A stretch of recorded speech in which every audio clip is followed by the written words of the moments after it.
Ya, selamat sore semuanya.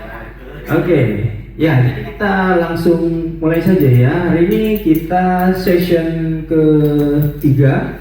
Jadinya bagi yang kemarin belum sempat hadir session 1-2 sudah saya kirimkan linknya ya untuk bisa dilihat ya.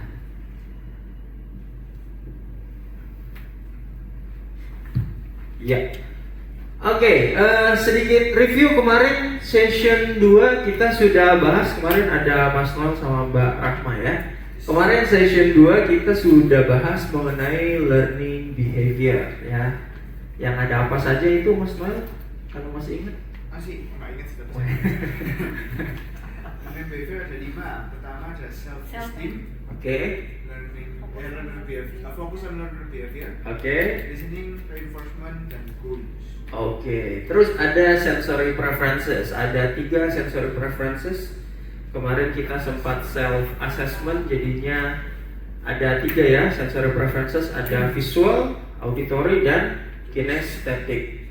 Nah, sensory preferences ini berguna ketika kita ingin membawakan training, ya kita harus combine sebenarnya 3-tiganya. Karena ada orang yang lebih fokus ke visual, ada orang yang lebih fokus ke audio atau secara auditori, ada juga ada seseorang yang lebih fokus ke kinestetik atau dia langsung praktek ya. Terus kemarin kita juga belajar tentang types of partisipan, tipe-tipe partisipan ya. Ada yang partisipan yang agresif, ada negatif, ada yang positif, ada yang digital addict, ada yang class clown juga. Terus kita belajar soal listening skill, bagaimana caranya kemarin kita untuk active listening, lebih pay attention ke teman-temannya kita atau ke peserta training yang ketika kita bawakan training ya harus ada eye contact, visual contact dan segala macamnya. Terus ada tentang questioning, tipe-tipe pertanyaan ya.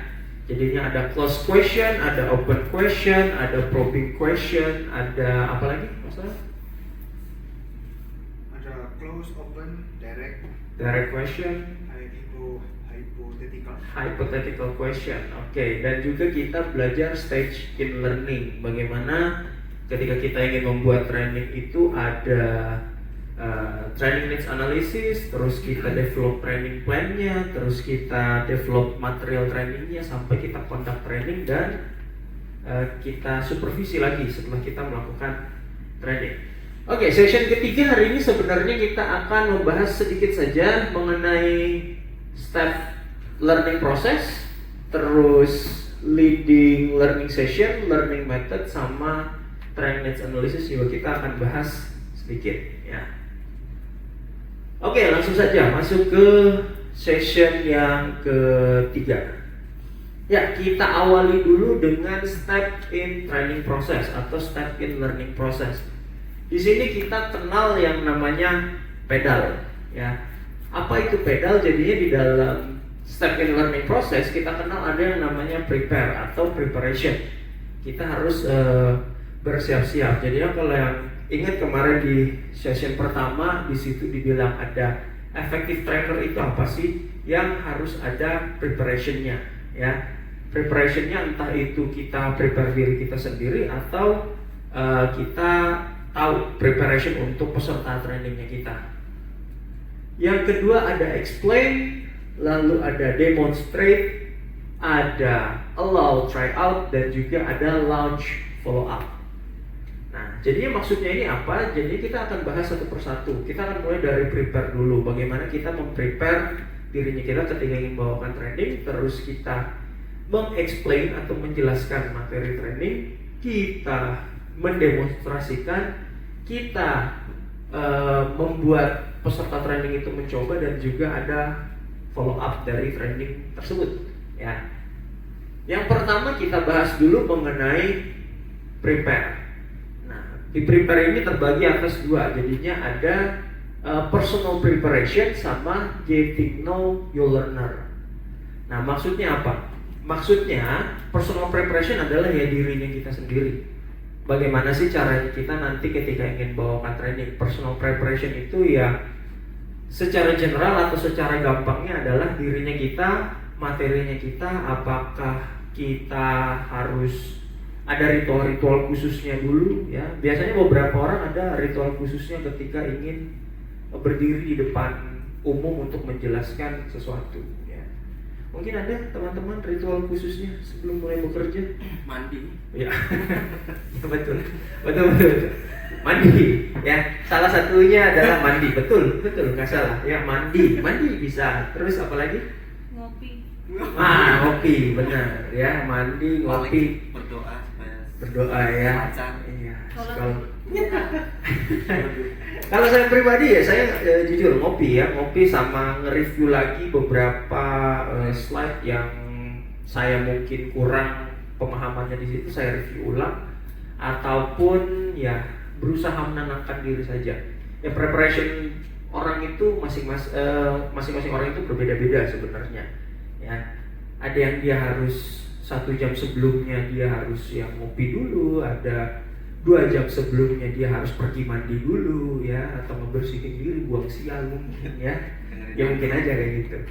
Dan juga personal preparation itu termasuk barang-barang yang ingin kita pakai. Mungkin ada LCD, ada proyektor, ada laptop, materinya kita, groomingnya kita, terus ada ruangan yang ingin kita pakai. Itu adalah personal preparation sebenarnya.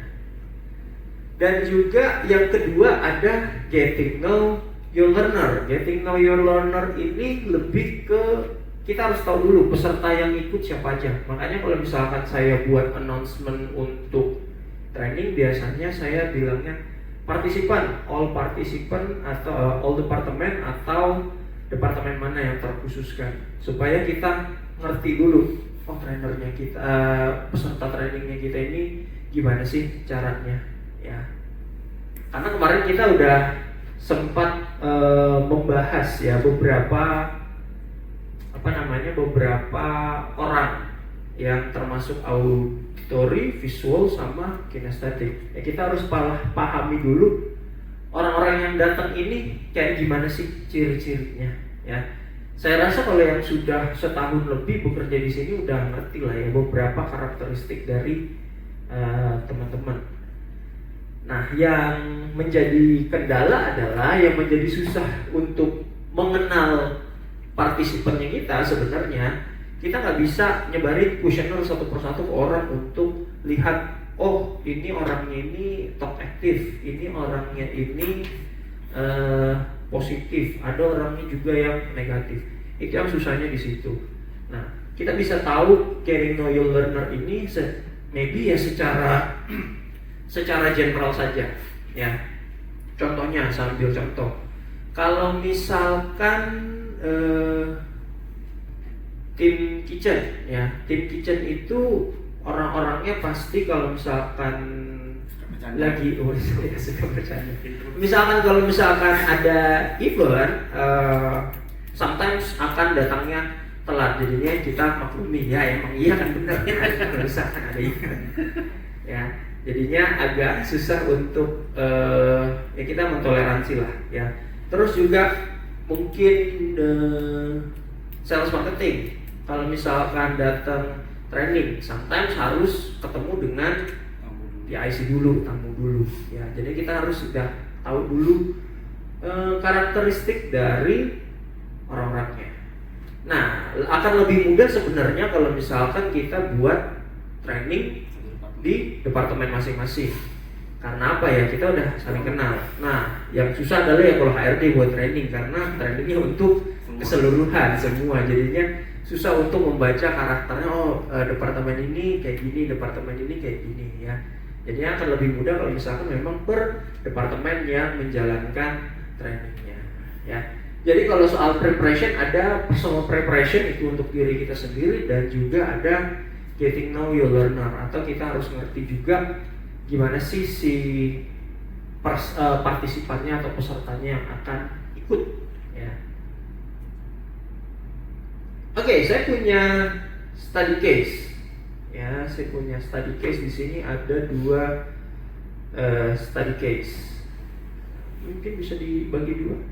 Kelompok 1, kelompok 2. Kelompok 1. Makasih. Sama-sama. Ini ada berapa? 1, 2, 3, 4, 5. Ya, Vape ikutan aja ya.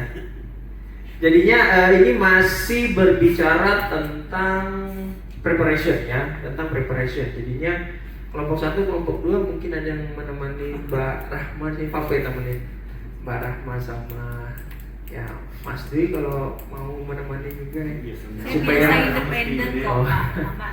3 lawan 3 ya. Jadinya study case-nya seperti ini ya. Grup 1 yang sebelah kiri saya, jadinya Chef Yusuf, Setia sama Mas Noel ya. Jadinya Anda telah diminta untuk mendeliver training security dan juga hygiene. Jadinya safety and security dan juga hygiene ya. Ke tim HK, ke tim housekeeping. Tim housekeeping ini mereka telah bekerja dari semenjak pre-opening dan selalu menerima komen yang positif lah atas kerjaannya mereka selama masa pandemi juga. Nah, okupansi hotel tinggi, jadinya yang datang ke training, the hotel is in high occupancy and by attending the training they will postpone their work. Jadinya hotelnya kita lagi tinggi-tingginya okupansinya, jadinya kalau mereka datang training mereka akan menunda pekerjaannya karena harus training dulu ya. Jadinya dari study case ini bagaimana caranya untuk membuat trainingnya menjadi lebih baik dari preparation ini ya. Jadinya kata kuncinya adalah kita harus membawakan training ini kepada housekeeping team, dan sedangkan housekeeping teamnya sendiri sudah kerja dari pre-opening, jadinya sudah cukup lama ya, sudah 5 tahun lah kerja di sini, dan juga selalu mendapat review yang positif dari guestnya kita selama masa pandemi. Hotelnya kita sedang di okupansi yang tinggi, jadinya kalau misalkan kita ngadain training, mereka datang ke trainingnya kita, mereka harus postpone pekerjaannya mereka dan akan balik lagi kerja setelah trainingnya kita ya. Bagaimana caranya untuk membuat trainingnya itu menjadi lebih bukan lebih menarik sih, bagaimana trainingnya membuat lebih pas ya, gampang diterima ya, dalam bentuk preparationnya ini. Jadi kita cuma ngomong preparationnya dari Chef Yusuf, Mas Tio sama Mas Noel gimana. Sedangkan kelompok 2 Anda diminta untuk membawakan Golden Tulip Playful Club ya, karena trainer yang harus membawakannya sedang sakit. Nah, Anda ini familiar lah dengan training ini, Golden Tulip Playful Club ini ya. Tapi ini pertama kali Anda membawakan training ini di hotel ini juga ya. Jadinya udah tahu soal materinya, tapi baru pertama kali akan membawakan training ini. Nah, you have been told everything is organized, all you need to do is turn up the session. Jadinya semuanya sudah diorganize, peralatan sudah ada, materi sudah ada, ruangan sudah ada. Yang perlu Anda perhatikan adalah ya dirinya kita sendiri. Apa sih yang harus kita buat supaya trainingnya itu dapat berjalan dengan baik ya. Jadinya kalau misalkan saya kasih bocoran, sebenarnya grup 1 ini fokusnya ke preparation untuk partisipannya, grup 2 ini preparation untuk ke diri kita sendiri sebenarnya. Untuk Oke? trainernya. Nah, saya kasih waktu 5 menit ya untuk berdiskusi, silakan.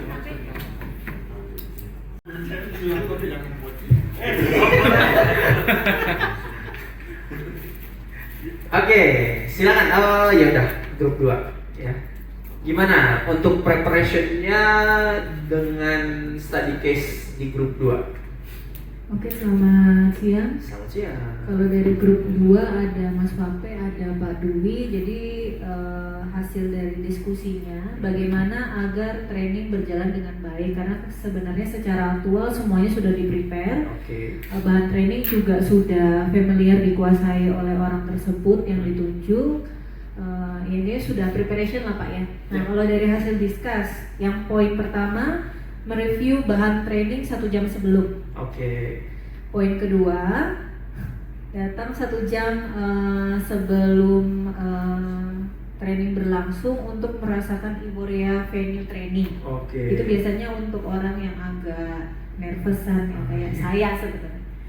Terus poin ketiga, mengetahui peserta trainingnya siapa saja, Oke. departemen apa saja, karakteristik mereka seperti apa. Kemudian yang keempat, yang pasti kita harus bawa partner selama training, karena kita juga butuh untuk partner tersebut. Itu apa partner? Ya segala kebutuhan Pak. Oke. Yang misalkan lebih ke operasionalnya, Oh, terus siap. apa ya, support system lah bahasanya. Oke. Terus make sure kembali untuk kesiapan semuanya yang sudah disampaikan memang sudah siap. Kemudian yang paling terakhir dan paling penting adalah confidence. Oh, yes. Oke. Tepuk tangan dong. Oke, itu tadi ya. Jadinya benar tadi yang dibilang, kalau grup 2 ini sebenarnya lebih preparation untuk diri sendiri karena belum tahu medannya ya. Sedangkan untuk materialnya semuanya sudah ada kan. Ya, sudah disiapkan. Oke, kalau dari grup 1 silahkan. Siap? Saya cengang-cengang. Biasa ngomong ya, dia tidak ada kok. Oke, Sir. Gimana? Gimana? Iya. Oh, kayaknya baterainya ya.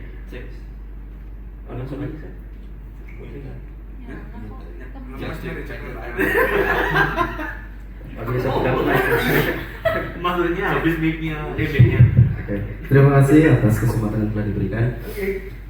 Oke, untuk studi kasus yang pertama kita sudah discuss sama beliau-beliau yang sudah expert. Wih. Ini ada Luar Pak biasa. Nur sama siapa? Abraham. Abraham. Bella. Oke, jadi untuk studi case yang pertama, jadi ini di area housekeeping Pak ya, karena jujur kita bertiga bukan dari area housekeeping, tapi kita coba untuk mentelan. Siap. Untuk di jam-jam training kita efektif untuk di housekeeping adalah di jam 4 sampai jam 5. After we have any low occupancy. Oke. Setelah proses check-in sama check tamu. Oke. Cek ya. Jadi memang jam-jam Terus, jadi jam-jam tersebut memang jam-jam low occupancy. Oke. Oke, untuk apa namanya? Kita ke personal training, personal preparation. Jadi ya, untuk di housekeeping sendiri, kami melihat itu kalau misalkan di housekeeping team itu kalau misalkan mengadakan training itu biasanya di laundry. Oke, laundry. sorry, Gimana? di housekeeping place. Ya, housekeeping office. Oke. Nggak usah pakai mikrofon. Di housekeeping office. Oke, di housekeeping Kita office. coba untuk cari alternatif lain. Contohnya menggunakan meeting room. Ya, kita konfirmasi dulu ke pihak servis apakah ada meeting room yang kosong. Oke. Kalau misalkan semisal ada yang kosong, kita pakai di situ. Menggunakan media seperti PowerPoint dan lain sebagainya. Untuk kita juga kadang kan orang mikirnya, aku kalau misalkan training itu kan kalau nggak dikasih hard copy itu kayak malas untuk mencatat. Mungkin di video, Yeah. video pun itu kalau misalkan sudah full sama memori pasti nanti kehapus juga, lupa lagi untuk. Jadi kita sebagai personal training juga harus ngasih support untuk lebih, contohnya seperti hard copy filenya itu. Oke. Oke. Terus untuk getting know your learner, kita pastiin untuk trainingnya ini dikhususkan untuk semua staff, semua daily worker, semua OJT juga termasuk, karena pentingnya hygiene ini. Oke. Di housekeeping team mengingat sudah mendapat komen positif yang baik dari tamu. Jadi paling tidak kita mempertahankan ini sistem ini. Jadi untuk training ini istilahnya memang penting. Dan terakhir mungkin yang sering orang lupa, kita mungkin ngasih training dan sebagainya, tetap kita terakhir harus ngasih reward. Oke, benar. Ada rewardnya supaya orang ini terbangun. Jadi orang ini semakin termotivasi. Kalau misalkan ada rewardnya. Orang Indonesia mesti gitu sih. Iya. Orang Indonesia ya. Ya. Dah gitu. Oke, thank you, tepuk tangan buat grup 1. Ada yang menambahkan mungkin ke grup 1? Oke, jadi good ya. Jadi tadi grup 1 itu sudah meng-highlight jadinya memberikan reward ya, dan juga memberikan hard copy juga. Sebenarnya which is itu bagus. Jadi kita harus memperhatikan di sini yang kata kuncinya adalah tim housekeeping ini sudah kerja dari pre-opening dan selalu dapat positif review. Itu yang pertama. Terus yang kedua ini yang di high occupancy ini tadi juga di mention ya, kita buat trainingnya pas di jam-jam yang sudah low, entah jam 4 ataupun jam 5 ya. Itu juga sudah bagus. Jadinya tambahan mungkin untuk karena mereka sudah kerja dari pre-opening dan juga mereka harus mengorbankan dirinya mereka kalau misalkan ikut training ya. Benar kan? Pertama dikasih reward ya. Kedua mungkin kemarin yang saya bilang ya, kita membawakan training itu nggak perlu lama. Kita bisa training itu hanya 30 menit, hanya 20 menit, bahkan hanya 15 menit. Caranya bagaimana ya? Caranya pakai teknik yang kemarin, ada teknik Odoboko ya. Kita membuat sesimpel mungkin trainingnya, dan betul tadi ditambahkan juga printed copy-nya supaya mereka juga bisa belajar sendiri juga ya. Oke, good. Tepuk tangan lagi sekali lagi ya. Luar biasa. Jadi kita udah ngerti, kita bahas yang pertama mengenai prepare ya. Preparation ada personal preparation sama ada getting know your learner ya. Oke, lalu kita masuk ke training method ya. Apa sih ini training method? Jadinya sebelum kita masuk ke training method ada sebuah pertanyaan. Skills itu apa sih sebenarnya? Kemampuan, bahasa Indonesianya itu. Oke. Penjelasan panjangnya. Skills itu apa sih sebenarnya? Kelebihan dari setiap orang Individu. untuk melakukan individu untuk melakukan sesuatu. Oke, kemampuan individu melakukan sesuatu. Ada yang lain? Mungkin? Mas Dwi? Hidup ya. Oke, sebenarnya gini loh. Sesuatu itu bisa dikatakan skill kalau misalkan kayak gimana? Menonjol.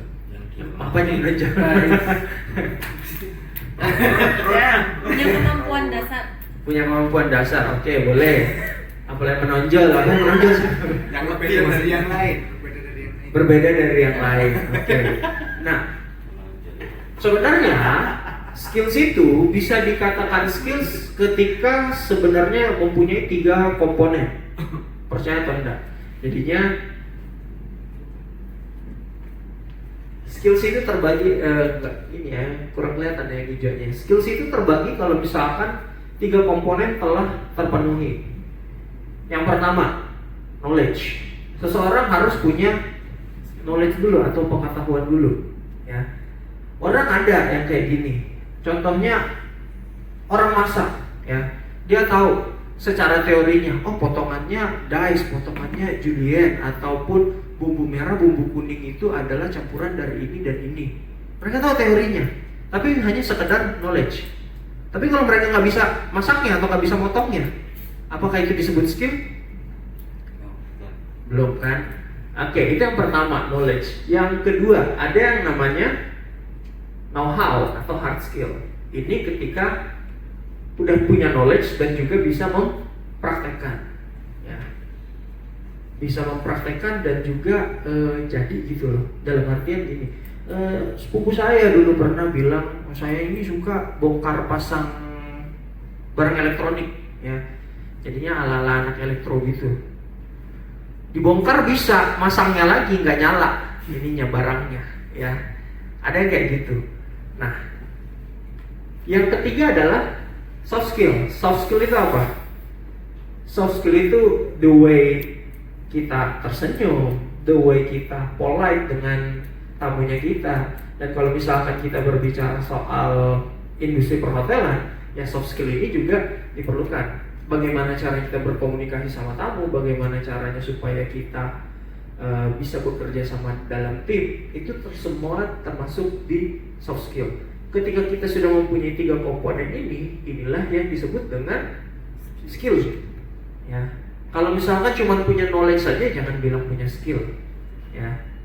Yang saya yakin semua kita di sini punya skill Contohnya, Pak Rahma tahu knowledge-nya mengenai sales. Kalau misalkan ditanya sales itu apa sih, bisa menjabarkan, secara teorinya pasti mengerti. Atau bagaimana sih caranya negosiasi ya benar ya?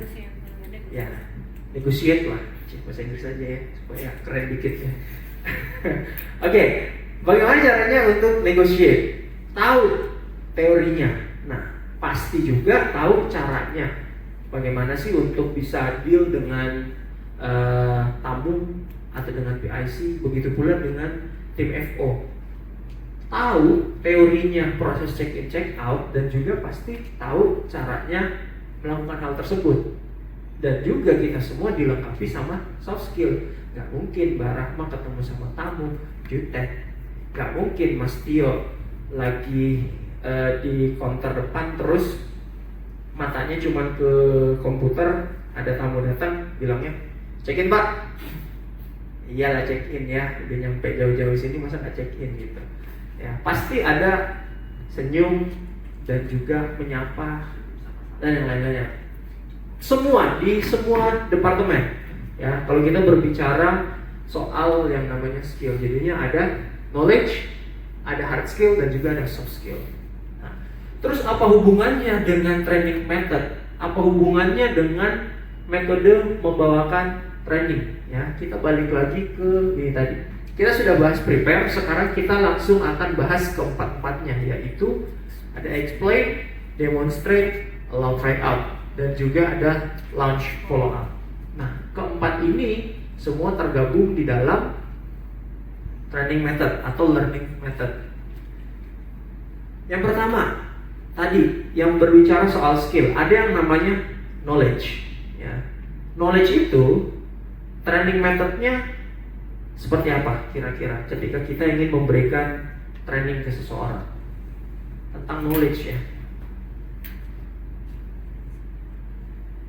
Jadinya kalau misalnya kita bicara soal metode training itu udah banyak. Dengerin podcast, lihat YouTube ya, atau kita nanya ke orang, itu pun sudah termasuk yang namanya training ya. Tapi ada 3 training metode dasar.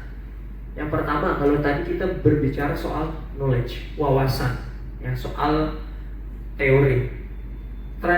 Metode training apa yang paling cocok untuk membahas soal knowledge? Itu ada namanya lecture. Contohnya kayak bagaimana? Contohnya adalah dosen. Contohnya adalah seperti ini.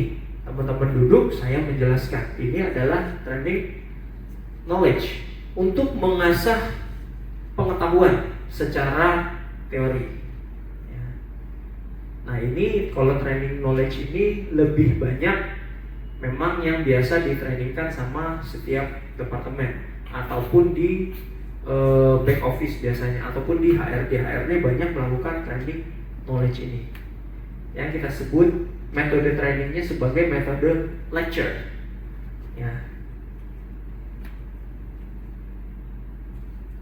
Nah, jadinya kalau misalkan training lecture atau training secara duduk ya, duduk terus ada orang yang bicara, tipsnya adalah seperti ini. Jadinya yang harus diperhatikan harus jelas, harus visual. Jadinya balik lagi ke balik lagi ke sensory preferences. Jadinya kalau misalkan lecturer itu, atau misalkan kita ingin mentrainingkan mengenai knowledge atau mengenai pengetahuan secara teori, lebih banyak mengenai visual. Jadinya harus menyiapkan visualnya, harus ada logically presented, legible, sama colorful. Karena ini berbicara soal penglihatan ya. Jadinya mungkin teman-teman yang kemarin belum coba self-assessment sensory preferences, dicoba saja dan lihat saya ini lebih orangnya kemana. Apakah lebih suka melihat, mendengar, atau langsung praktek ya. Oke, advantage-nya untuk advantage-nya untuk training lecture. Jadinya training lecture itu bisa menggunakan paperboard. Ya, paperboard itu berarti flip chart ya. Advantage-nya kalau kita misalkan menggunakan flip chart, di situ ada gampang digunakan, terus juga technical failure-nya itu lebih minim. Soalnya kalau kita pakai LCD, ya bisa aja LCD-nya mati atau tiba-tiba mati lampu, ya. Terus cost-nya itu lebih sedikit, membantu untuk mengingat apa yang dibicarakan, dan juga can be filled in over course of the session. Jadinya bisa pas di training kan kita bisa sambil tulis, ya. Itu kalau misalkan kita menggunakan flip chart dalam menggunakan metode lecturer ini, atau ingin mentrainingkan mengenai knowledge atau ilmu pengetahuan. Selain menggunakan paperboard, menggunakan apa lagi? Ya, bisa menggunakan PowerPoint, ya. Ketika kita menggunakan PowerPoint, enak bisa diperbesar gambarnya. Terus slide-nya sudah dipersiapkan, bisa lebih mudah diorganisir dan juga lebih dinamik, ya. Dan kalau misalkan memakai PowerPoint, bisa menggunakan dalam training group, ya, atau dalam skala yang besar, ataupun bisa juga untuk menarik perhatian orang-orang kalau kita menggunakan PowerPoint, ya. Saya kalau training secara lecturer untuk knowledge, ya, saya jarang menggunakan flip chart ataupun papan tulis. Saya gunakan itu ketika biasanya sama anak-anak OJT. Kalau misalkan saya mau singkat, padat, dan jelas, ya. Tapi saya lebih sering menggunakan PowerPoint slide.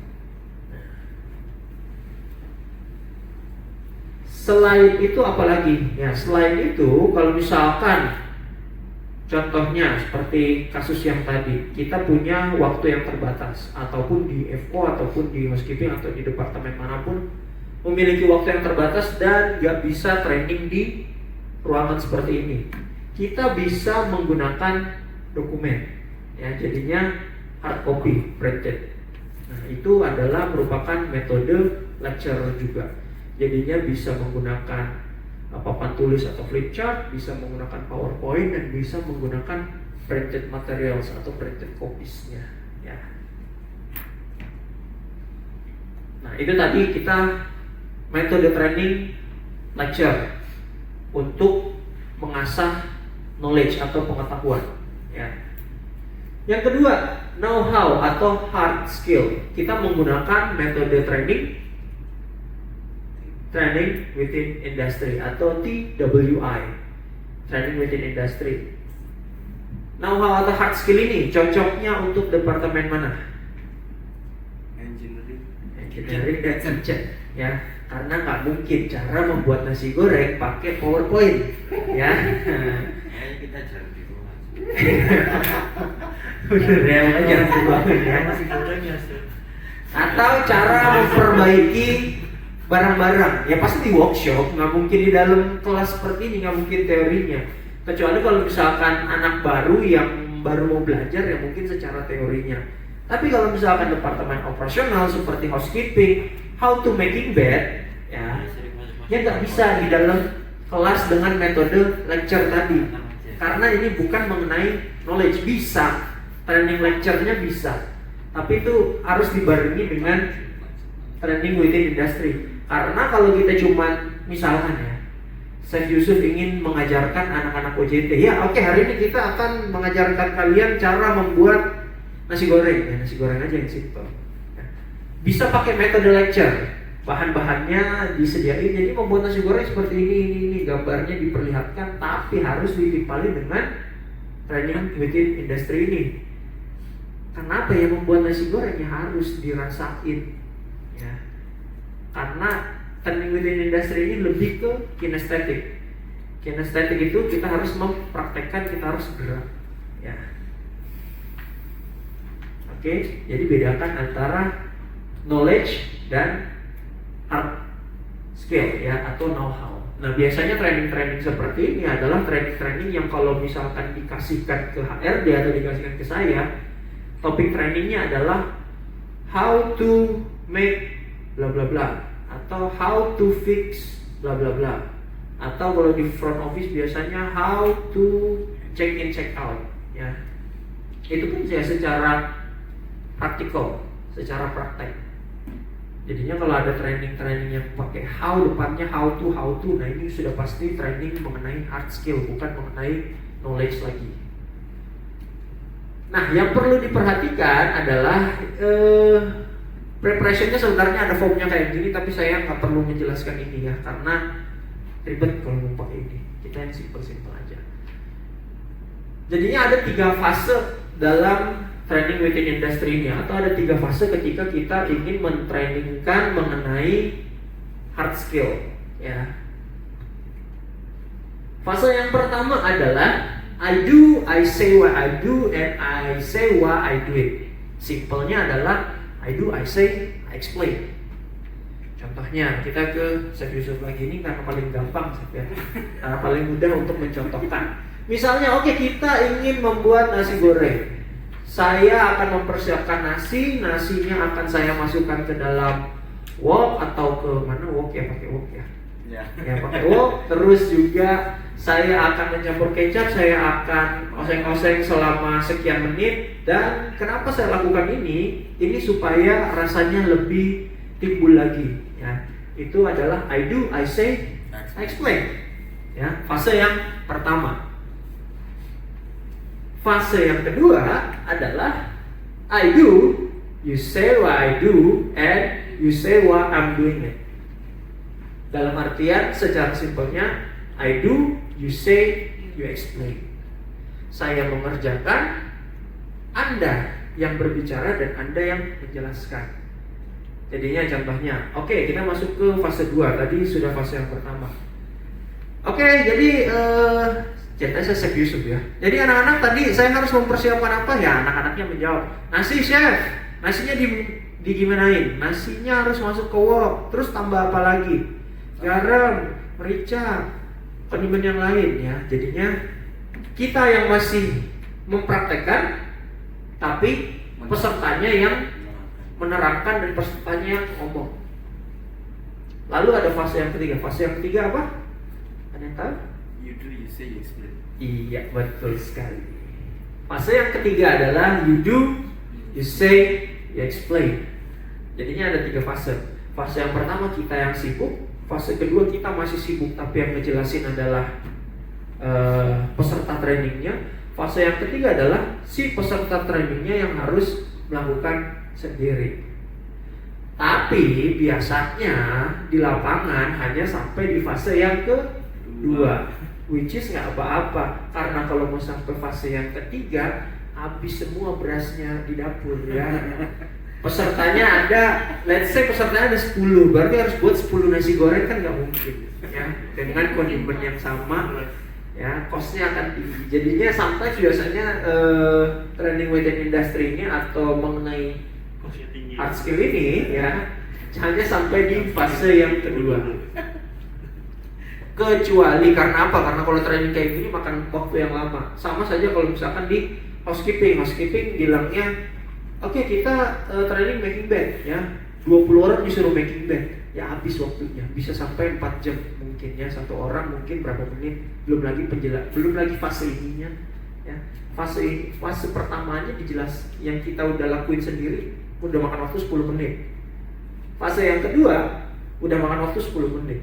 Fase yang ketiga makan waktu let's say 20 menit karena mereka yang melakukan. Jadi satu kayak gini udah 30 menit dikali 20 orang ya habis waktunya, nggak kerja ya. Jadi biasanya cuma sampai di fase yang kedua. Ini bedanya sama training metode lecturer tadi. Lecturer ya sisa datang, duduk, kita menjelaskan, kita ngomong, ya udah. Kalau ini ya kita harus mempersiapkan segala halnya ya. Praktek. Apakah bisa ini dilakukan di semua departemen? Bisa dilakukan di semua departemen. Oke, jadi fase yang pertama tadi apa? I do, I say, I explain. I do, I say, I explain. Kedua? I do, you say, you explain. Oke, ketiga? You do, you say, you explain. Oke, jadinya fase pertama saya melakukan, saya ngomong, saya ngejelasin. Fase yang kedua saya melakukan, kalian ngomong, kalian menjelaskan. Fase yang ketiga ya kalian semua, ya kalian yang ngomong, kalian yang menjelaskan, kalian yang melakukan. Ini untuk metode TWI, Training Within Industry. Dan yang ketiga mengenai soft skill atau behavior. Ini harus dilakukan secara, ada yang tahu metodenya? Metodenya adalah role play.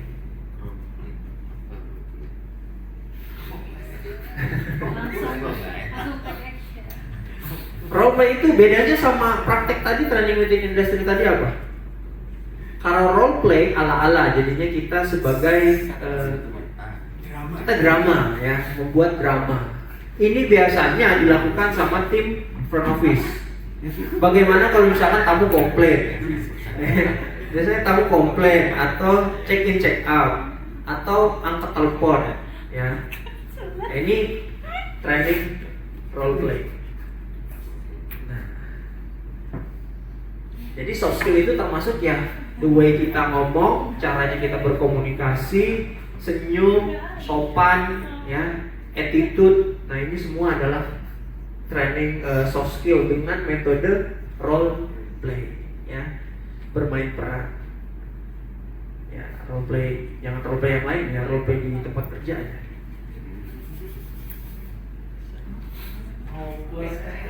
Oke, sampai di sini ada yang mau ditanyakan? Ada yang mau di role play Pak Dwi?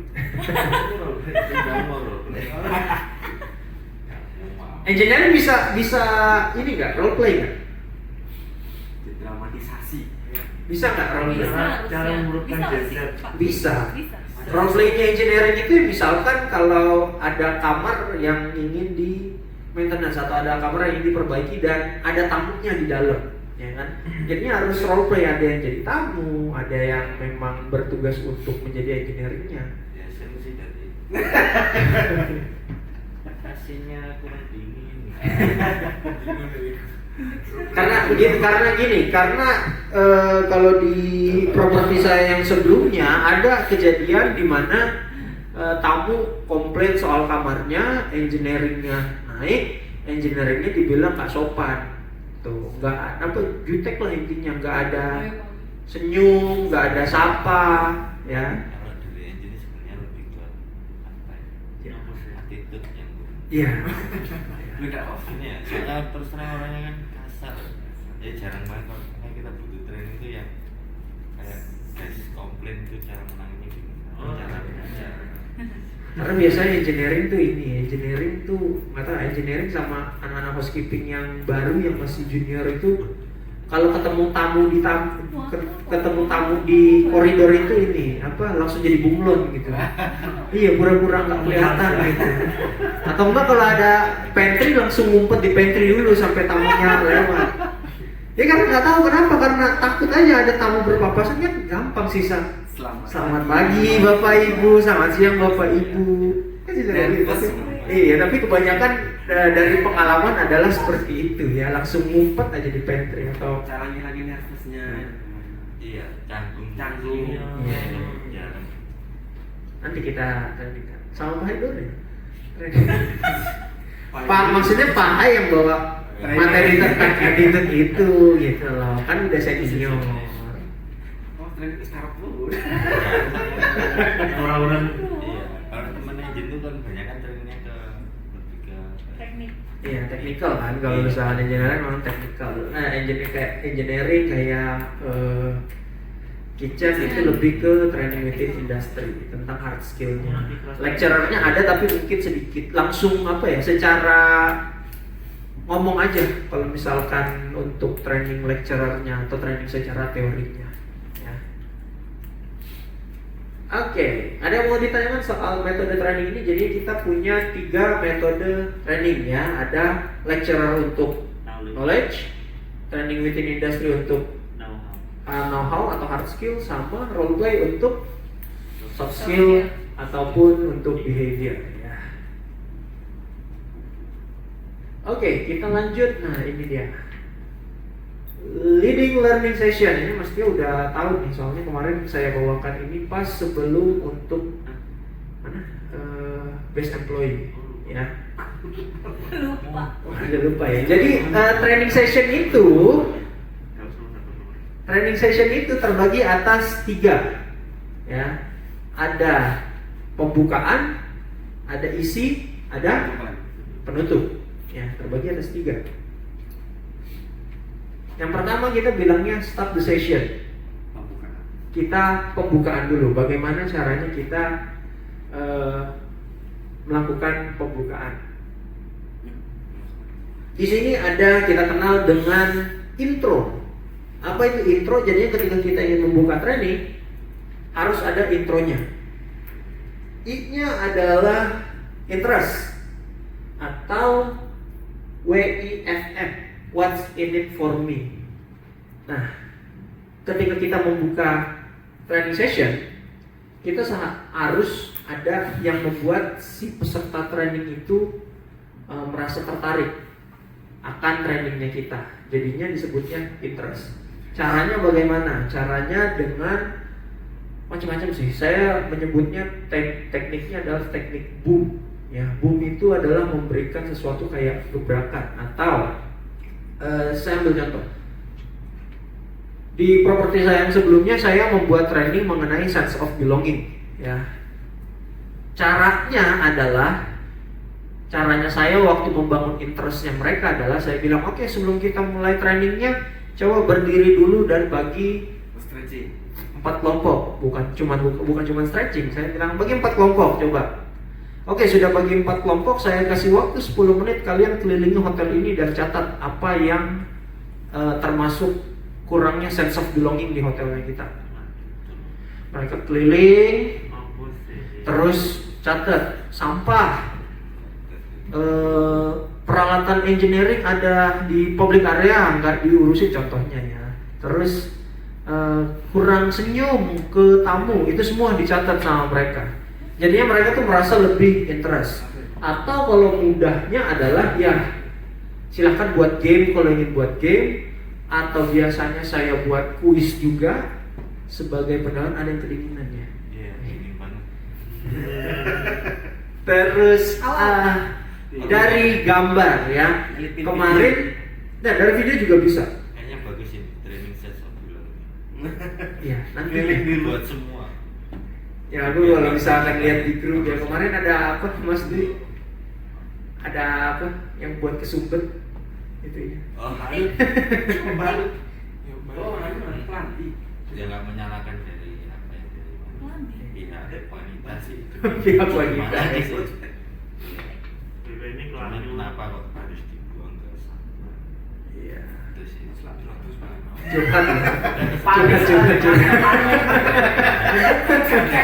ya.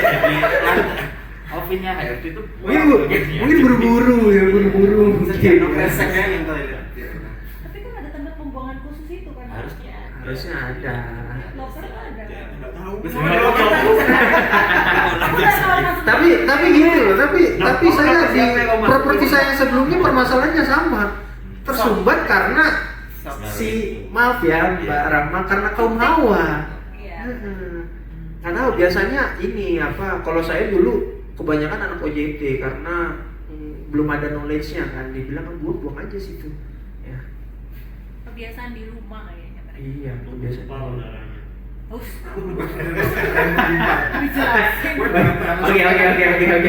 Kita lanjut ya. Jadi interest ini cara membangun interestnya mereka itu macam-macam.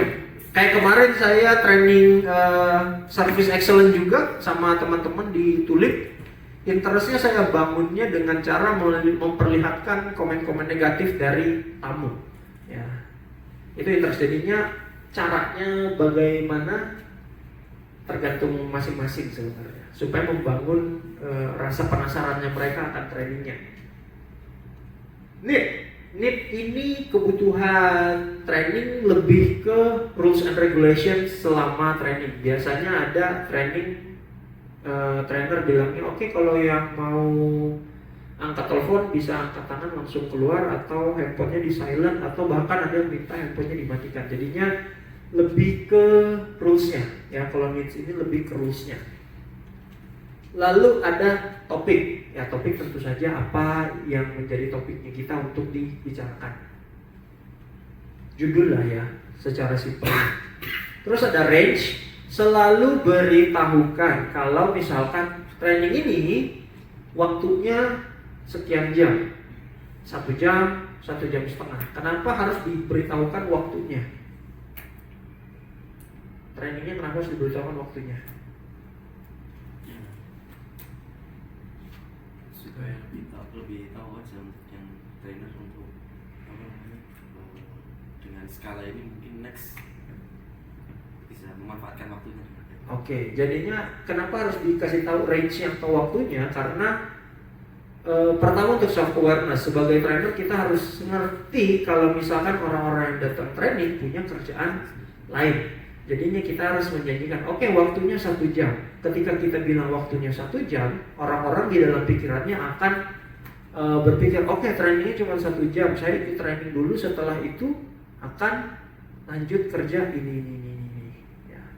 Itulah kenapa harus diberitakan waktunya. Entah itu waktu cuma 30 menit, 15 menit, 1 jam ya. Dan juga ada objektif. Selalu berikan tujuan dari trainingnya.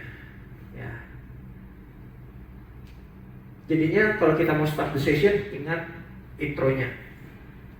Nah, apakah intro ini harus sesuai dengan ini? Tidak. Saya biasanya kalau bawakan training, saya mulai dari topiknya dulu. Yang pasti greeting ya. Ya, selamat siang semuanya. Ya, hari ini topik yang saya akan bawakan mengenai service excellence ya. Jadi training ini nggak lama, trainingnya hanya berdurasi 1 sampai 1,5 jam lah paling mentok ya. Dan juga ya kalau misalkan ada yang ingin ke toilet atau ada yang ingin angkat teleponnya, bisa angkat tangan dulu terus bisa langsung keluar ya. Kalau misalkan urgent silahkan terima teleponnya di luar ruangan ini. Dan juga objektifnya hari ini adalah supaya kita meminimalisir tidak terjadi lagi kejadian-kejadian yang tidak kita inginkan. Terus ya udah ditambah interestnya.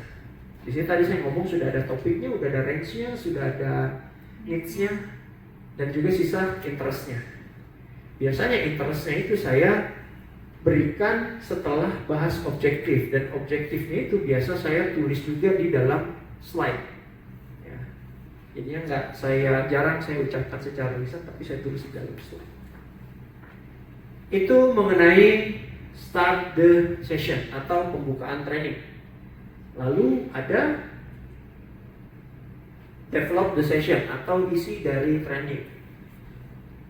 Saya suka pakai metode yang saya sebut piramida terbalik ya, atau segitiga terbalik. Maksudnya apa? Ketika kita mendevelop training session ya, isi dari trainingnya itu harus dari yang general sampai ke poin yang kita ingin bahas. Ya, makanya segitiga terbalik, yang paling atas itu yang lebih lebar itu secara general, sampai poin yang paling bawah adalah inti yang kita ingin bicarakan. Kalau develop the session atau isi dari trainingnya kita itu harus yang pertama follow logical sequence. Dalam artian jangan kita ngebahas tentang yang A tiba-tiba melompat ke yang C, kita lewatin yang B-nya. Contohnya ya, oke, kita hari ini akan bahas tentang hygiene, HACCP, Hazard Analytic Critical Control Point ya. Oke, siapa yang tahu soal hygiene? Ya, dijelasin. Pengertian hygiene, bla bla bla bla. Dari pengertian hygiene langsung dibilang, oke, jadi ini jenis-jenis bakterinya ya. Jangan langsung lompat ke jenis-jenis bakteri. Kita harus tahu dulu hygiene itu apalagi cabangnya. Ya. Nah, jadinya follow the logical sequence-nya. Terus ask question, harus bertanya. Nah, ini kemarin kita sudah ngomong soal cara bertanya atau misalkan jenis-jenis pertanyaan. Include appropriate details dan juga define terms. Include appropriate details adalah ketika kita menyampaikan sesuatu ya, harus ada detailsnya. Biasanya disertai dengan contoh atau example. Dan juga define terms. Define terms itu apa? ada beberapa bahasa yang mungkin tidak dimengerti sama peserta, jadinya kita harus menerjemahkan ya, atau kita harus memberikan ini loh artinya. Contohnya kalau di kitchen banyak bumbu-bumbunya bahasa apa ya? Bahasa Perancis lah, bahasa apa lah. Kalau di front office banyak juga arti-artinya yang lain ya. Terus invite question, ada ask question, ada invite question, jadinya kita bertanya dan kita mengundang pertanyaan. Lalu ada summarize key points, jadinya contohnya gini, kalau misalkan kita ingin masuk ke slide yang selanjutnya, kita summarize dulu key point-nya. Contohnya yang tadi sebelumnya ada start the session, ya ada di situ intro, I-nya apa? Interest, N-nya need, T-nya topik, R-nya range, O-nya objektif. Nah itu adalah salah satu cara summarize key points ya, sesuatu hal yang penting dalam slide tersebut. Terus ada check understanding, sama aja kayak summarize key points tadi, dan juga provide supporting materials at appropriate moment. Ini kalau misalkan kita punya contoh hard copy atau contoh gambar atau contoh video ya, kita harus disebutnya supporting materials atau yang mendukung untuk trainingnya kita. Itu develop the session. Dan yang terakhir ada closing the session. Kita tutup sesinya dengan summarize. Summarize-nya itu ada dua ya. Summarize-nya itu ada dua. Yang pertama, check what they learn and got. Cek apa yang telah mereka mengerti dan apa yang telah mereka dapatkan. Diutarakan sama peserta training. Contohnya, jadi hari ini kita sudah belajar apa saja, coba sebutkan 5 yang kita sudah pelajari hari ini. Atau kita bisa pakai cara yang bermacam-macam. Kalau misalkan kita lagi training yang santai, bisa dibuat lingkaran, terus kita ada satu properti, ya bola kecil mungkin, terus kita serahkan ke sampingnya kita. Oke, sebutkan 2 hal yang sudah kita pelajari hari ini, dan semuanya harus menyebutkan hal yang berbeda. Itu adalah salah satu contoh ngecek understandingnya mereka. Dan yang kedua adalah diucapkan sama dirinya kita sendiri, yaitu highlight the importance and courage to use. Ya, kita menyebutkan hal-hal penting. Ya, ini kita yang sebutkan sendiri sebagai trainer. Ya, jadi ketika kita ingin closing session, summarize-nya ada dengan 2 cara. Tapi saya paling suka menggunakan cara untuk closing session untuk mensummarize mereka paham atau enggak yang ditrainingkan hari ini adalah dengan cara quiz dengan quizzes. Ya, karena kalau misalkan pakai quizzes enak dilihat berapa persen akurasi menjawabnya. Kalau sudah 60% sampai 80% akurasi menjawabnya, berarti sebagian besar udah pada ngerti ya. Dan di quizzes bisa dilihat pertanyaan mana sih yang banyak salahnya. Kalau misalkan ada pertanyaan yang banyak salahnya, ya kita bisa ambil waktu 1 atau 2 menit untuk menjelaskan kembali mengenai maksud pertanyaan tersebut supaya mereka lebih ngerti lagi. Oke? Jadi apa saja, ada 3 sesi untuk training. Pertama apa? Start the session. Kedua, develop the session. Dan yang ketiga, closing the session.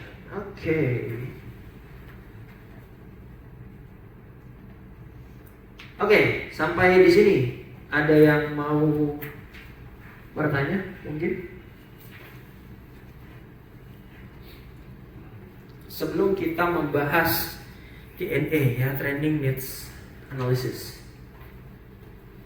TNA.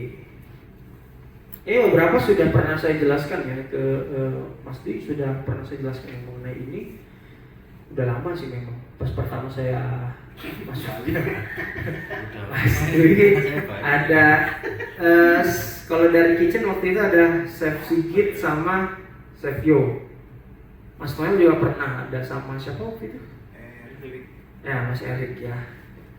Nah ini kita jelaskan sedikit lagi. Jadinya Ketika kita ingin membuat training, diperlukan training needs analysis. Supaya apa? Supaya trainingnya itu tepat sasaran.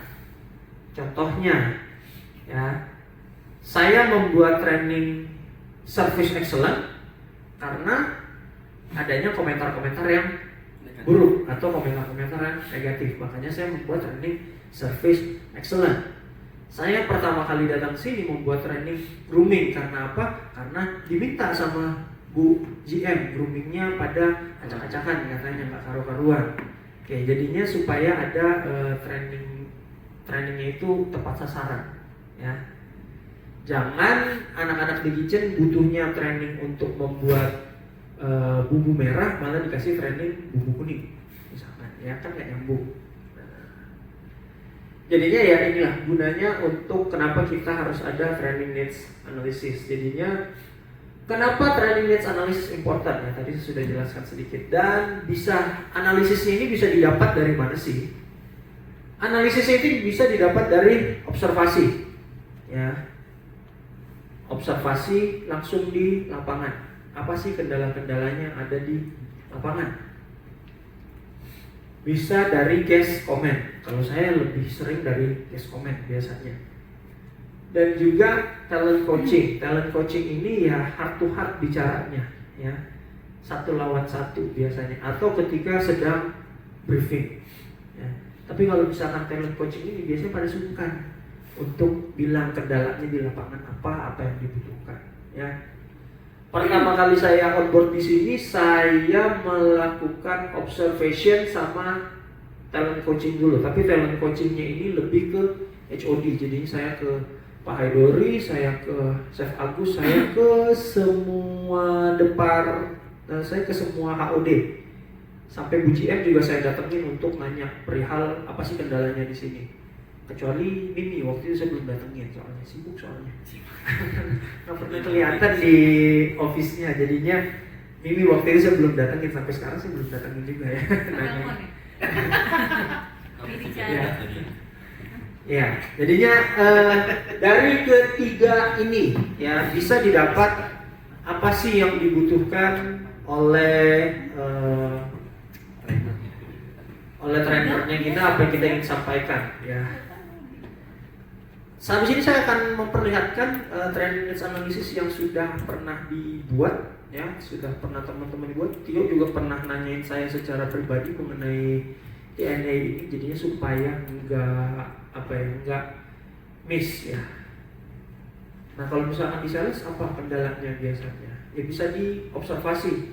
Biasanya kesalahannya di mana? Mungkin ada miscommunication, berarti harus training mengenai komunikasi, atau soal negotiation, caranya bernegosiasi sama tamu, atau bisa juga dari marketingnya sendiri. Kalau dari marketing ya bisa minta tolong ke Fatih atau Mas Eka, misalkan mengenai branding, atau misalkan mengenai caranya buat iklan atau advertisement digital yang bagus kayak gimana. Pokoknya banyak sebenarnya. Oke, habis ini saya akan memperlihatkan, ya. Bisa mungkin meregangkan badannya dulu, saya mempersiapkan filenya, ya.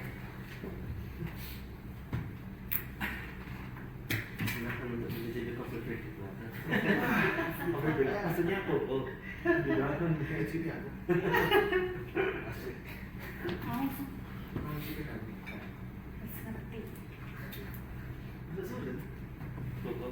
Itu deh. Itu aku. Kamu kan baru pulang tadi pagi ya? Lembur. Kamu Apa mau nelfon nggak ada yang dia masuk? telepon. Aku tetep bangun langsung jahit sama dia. Iya. Masih ikut pasarnya. Ini ibu.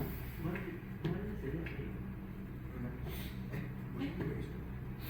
Main ya? Iya. Karena bisa. Oh. Gila ya, gila. Party ya? Full party ya? Kamu calo ya? Kamu calo ya? Akhirnya saya diundang ke villa lagi. Kamu diundang Sudah telepon jelas sesuatu yang aneh. Oh, mana aku mesti hari apa jenis? Ya, outing. Outing ya. Sudah sing wis outing. Oh, Aphrodite.